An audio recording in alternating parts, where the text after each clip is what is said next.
রেসিপিটা দেখানোর আগে চলো মশলাটা আগে বেটে নিই। তেমন কিচ্ছু না, কালো সর্ষে, কাঁচা লঙ্কা, ঝাল অনুযায়ী, তার সাথে পোস্ত খুব ভালো করে বেটে আগে রেডি করে নিয়েছি।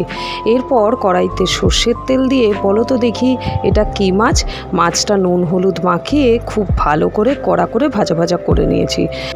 আসলে পার্শে মাছ কড়া করে না ভাজলে না ঝোলে দিলে পরে খুলে চলে আসে, তাই কড়া করে ভেজে নিয়ে ওই তেলেই কালো জিরে ফোড়ন দিয়ে সবার প্রথমে দিচ্ছি পেঁয়াজ কুচি। সেটা লাল লাল করে ভেজে নিয়ে এবার যে মশলাটা রেডি করেছিলাম একটা টমেটো কুচি করে দিয়ে তার সাথে জল মিশিয়ে ঢেলে দিলাম এবং ঢেকে দিলাম টমেটো সেদ্ধ হওয়ার জন্য। যখন মশলা থেকে তেল ছেড়ে দেবে স্বাদ ব্যালেন্সের জন্য অল্প চিনি এবং জল দিয়ে ফুটে উঠলে এবার দিয়ে দেবো ভাজা মাছটা। নামানোর সময় কিন্তু টুইস্ট আছে, দিয়ে দেবো কাঁচা সর্ষের তেল। এবার গরম গরম ভাতে সার্ভ করে দাও। কে বলবে এতে শুকনো লঙ্কা দিইনি?